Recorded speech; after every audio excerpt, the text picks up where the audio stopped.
This is the Dueling Samurai game board. It has 48 territories that are accurate to their location for the era of feudal Japan. The main regions of the age are color-coded: Kyushu, Chugoku, Shikoku, Awaji, Kinki, Chubu, Kanto, and Tohoku. Taking over entire regions results in getting bonus samurai, so they are important in the game. You can choose to only play on half the board and make for much faster and more ferocious games. Also, 3-player games are amazing if you only use these 3 regions or these 3 regions. These are the Dueling Samurai playing cards. These silver ones are the warlord cards, which get split into 2 piles. Here are the 20 bonus warlords. They are gold in color and also have no territory name on them. Here's the 48 warlords that start the game. They have a territory name written on the card. These are the god cards that come into play during combat. There's Tsunami, Typhoon, Asian Invasion, Volcano, Earthquake, Flooding, and Full Moon. Full Moon is the only good god card. There's a pile of bonus cards: Horses, Archers, Dueling Samurai, and Ambush. Shuffle them and deal out 3 to each player. This is the playing card deck with War, Peace, Defense, Tournament, and God cards. Shuffle them really well and deal 3 to each player. Then split the deck into 2 and place at the top of the board. Deal out all 48 warlord cards, the ones with the territory names on them. In a 4-player game, each player starts with 12 warlords and thus 12 territories. The warlord cards are color-coded by region to find the territory easily. Place 1 clan token on each territory you have been dealt. Then, take a look at the board and decide where you will place your castle. You want to place it where you think you are strong or where you think there is a geographic advantage. Do not tell players where you will place your castle. Instead, take the warlord card from your hand that has the territory where you want to place your castle. Place it face down on the table and place your castle on top. This tells players you are ready to play. Once all 4 players have their castle on a card, players place their castles on the board in the corresponding territories. These castle placement rules ensure every game is a different experience. The goal of this game is to smash enemy castles. If yours is the last one standing, you win. There's also a point scoring system, so you can end the game anytime as well and base the winner on points. You'll want to place the warlord cards out in front of you so you can refer to their characteristics during gameplay. Place a clan token on the warlord who resides in your castle territory. This tells players who your main leader is. He cannot be bribed nor converted by religion. If you slay an enemy leader, it's extra points. This is the points card to help you keep track of honor points and dishonor points. Place the warlord playing pieces into the game. These have the territory name written on them and are also color-coded to help you find where they go. Roll to see who goes first. If top dice tie, all players roll again. Play order goes clockwise for the rest of the game. Next, each player will place 15 additional clan tokens on territories that they already own. Do this by stacking them. The higher the stack, the more powerful your warlord. The clan tokens represent 1,000 samurai soldiers. When a duel between warlords takes place, the game zooms in on the 2 warlords and the clan tokens represent the HP of the warlord. You can imagine a melee going on in the background with a duel in the center, so clan tokens represent both the size of the army and the HP of the warlord. You'll want to have the bonus warlord playing pieces ready to go, as well as archers, riflemen, spies, brothels, etc. The lethal strike tokens, seppuku tokens, and gold tokens should be put into piles. These are the cultural centers: the keepers of history, the swordsmiths, the tea ceremony, and the emperor. Randomize these to the players. Players must put their cultural center in a territory, but not in the same region as their castle. All the regions are color-coded. If you have them, place the volcanoes on the board where the volcano pictures are. Place the typhoon and the tsunami on the sides wherever they fit. They come into the game later, but are cool to have on the board. Let's begin. Silver goes first and will get 2 actions for their turn. The first action will be an attack. Ito versus Shimazu. Both players roll a d12. The attacker gets +1 to the result. The attacker always gets +1 to the result. Take the difference of the dice to determine damage. In this first roll, gold will lose 2 clan tokens. Gold panics and plays the Dueling Samurai bonus card and puts 4 clan tokens on the stack. They roll again, and this time there is a difference of 5. Don't forget the attacker gets +1. 5 clan tokens are taken off gold. The last roll finishes off Shimazu and his token goes onto Ito's card. That's worth 2 points. Silver can also move as many or no clan tokens into the newly conquered territory. For the silver player's second action, they will attack to the north. Ito versus Otomo. Silver combines 3 bonus cards of any type and will get 6 clan tokens for doing so. Players can only do this during their turn. Also, the next person to cash in 3 bonus cards will get 8 clan tokens, and the next after that, 10. The bonus card cash-in goes up by 2s to a max of 24 clan tokens. Ito slays Otomo in the first roll, and Otomo's token scores another 2 points. Player 1 has completed their first turn in round 1. Let's take a look at the other 3 actions players may do other than attack. Bribing. Attempt to bribe a neighboring enemy.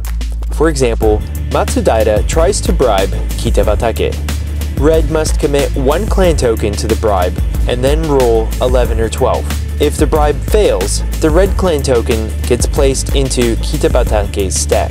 If the bribe roll is an 11 or a 12, the red clan token goes on top of Kitabatake's stack, and the Kitabatake warlord card is given to the red player. This warlord has switched sides. The troop movement action. You may move as many warlords and their clan tokens as you want from one territory to another. The 2 territories must be connected by territories that you own. Castle relocation actions. Using a whole decade's worth of actions, in total 4 actions, players may relocate their castle to another territory. The new territory must be connected to the original territory to do so. Moving a castle costs 4 actions. Those are the 4 types of actions you can make: attack, bribe, troop movement, or castle movement. In this case, Mimura moves to attack Izumo to the north. Mimura versus Amago. The movement towards Amago allows Amago to play the ambush card. Black commits 1 clan token to make the ambush. Black rolls a d12 and gold rolls a d6 to try and defend. The difference is taken off the loser's stack. In this case, Mimura is slain in the ambush. Since there are no samurai left in this territory, a farmer house is placed here, showing that peasants rule this land. Special combat rules apply versus peasants. Imagawa attacks Kitabatake. Kitabatake blocks it with the hostage exchange card. For 1 whole decade, these 2 players cannot attack one another in the 2 territories, nor any territories that adjoin these 2 territories. The hostage token is placed at the border of the 2 territories. Peace lasts for 1 whole decade. There are other forms of diplomacy that all play differently. Red decides to cash in 3 bonus cards and gets 8 clan tokens. Placed in bingo, he fixes in on taking over the tea ceremony territory that is only guarded now by peasants. An easy victory. Peasants roll a d6, lose on ties, and always win when a 6 is rolled. If samurai lose versus peasants, at most 1 clan token can be lost. Also, if peasants lose versus samurai, at most 1 farmer house gets taken off. Peasants are pesky. Let's say Kobayakawa attacks the Mori clan to the west. After the +1 modifier to the attack dice, the dice tie. The swords clash, and this is called a ching. A god card is turned over, Typhoon. Then the next bonus card is turned over. The bonus card has 2 territories written on it. The territory that is closest to the battle taking place is the one that gets hit by the disaster. A d20 is rolled to determine the damage. The result takes out this many clan tokens. If a general is slain, his playing piece goes above the god card deck. Let's say Imagawa wants to attack Kitabatake. Kitabatake plays the archer's bonus card. This allows black to roll 2d12 in the duel and take the highest result, for 4 rolls. You can use a small d6 to keep track of archer use. Surviving archers stay on the board and get a fresh 4 rolls in the next decade, until the warlord they serve is slain. After losing 1 roll, Imagawa decides to also play archers. Now both players are rolling 2d12s and taking the highest result. Turn sequence.